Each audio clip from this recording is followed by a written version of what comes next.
The man wearing Gabriel's face looked into the mirror, but the reflection didn't move. Behind the glass, the real Gabriel was screaming, his face pressed against a cold, oily surface that smelled of wet paint and old ink. "You're just a memory now," the imposter whispered, his voice sounding like two stones grinding together. "I am the masterpiece, and you are the scrap paper."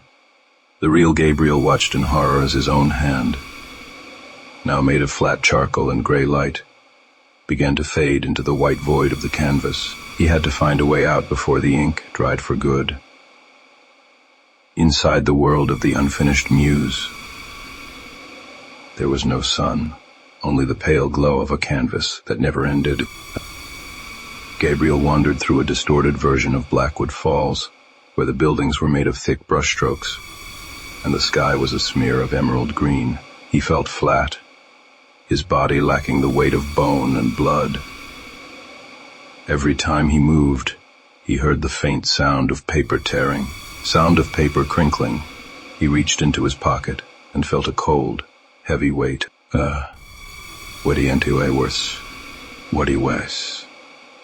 It was his father's silver pocket watch, the only thing that had remained physical in this two-dimensional nightmare. The ticking was the only real sound in a world of painted silence.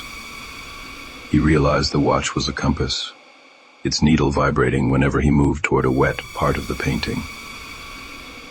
He followed the vibration, stepping through a forest of jagged black lines that represented the town's outskirts. The air here was thick with the scent of turpentine, making his paper lungs ache. He saw a puddle of black ink on the ground, dripping from the sky like rain. This was the leak from the 13th floor ledger in the world above. Gabriel knelt and dipped his charcoal fingers into the ink. It was cold, pulsing with the rhythmic heartbeat of the hotel itself. He realized he could use this ink to draw a path back to the surface. The villain Gabriel was busy in the real world, sitting at the 13th floor desk and writing the names of everyone in Blackwood. With every name he scrawled, the real Gabriel felt a surge of energy inside the painting. The ink was a tether. Gabriel began to draw a door on the white void of the canvas, using the ledger's ink as his medium. As he sketched, the painted world began to shake. The buildings of Blackwood Falls started to melt, the colors running together in a chaotic swirl. "You can't leave," a voice boomed from the sky.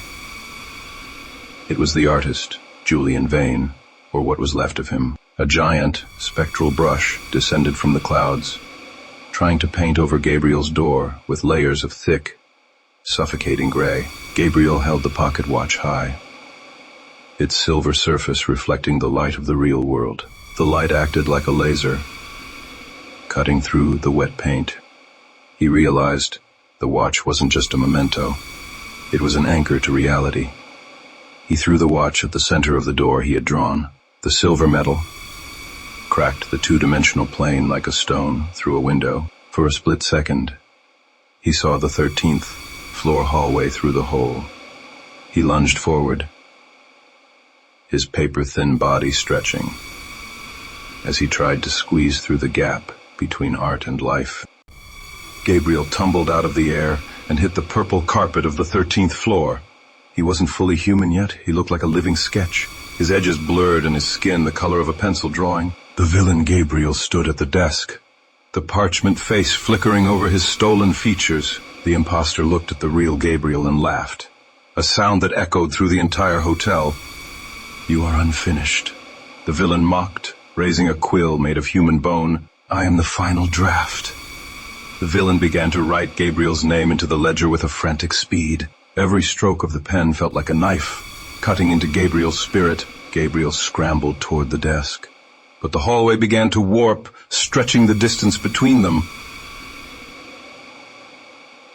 The paintings on the walls stepped out of their frames, a mob of faceless, colorful entities sent to drag him back. Gabriel looked at his hands and realized he still had the ink from the painting world on his fingers. He didn't fight the entities with his fists. He touched them. As his ink-stained fingers brushed their painted skin, they began to dissolve, turning back into harmless smears of oil. He was no longer a victim of the art. He was becoming its master.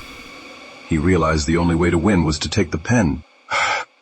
The struggle reached the mahogany desk as the 13th floor began to scream. The hotel was rejecting both versions of Gabriel. The walls bleeding ink and the ceiling cracking into shards of canvas. The villain lunged, trying to stab Gabriel with the bone quill. But Gabriel caught his wrist. The contact was electric. Gabriel could see the villain's memories, the decades of being trapped in the dark, the hunger for a real life. For a moment, he felt pity. But then he saw the list of names in the ledger. The villain had planned to turn the entire town into a gallery of the dead. Gabriel twisted the villain's arm, forcing the quill toward the open page of the ledger. "If you want to be the author," Gabriel hissed, his voice finally returning with a metallic edge, "then write your own ending." With a surge of strength, Gabriel forced the villain to sign his own name at the bottom of a blank page. The effect was instantaneous. The ledger began to smoke, the pages turning black as they consumed the villain's essence. The imposter's skin began to flake away, like dry paint, revealing the hollow void beneath. He reached out for Gabriel, his eyes pleading for a mercy that didn't exist in the world of the 13th floor. The villain Gabriel shattered into 1,000 shards of dried pigment, the wind of the hallway blowing him away like dust as the imposter vanished.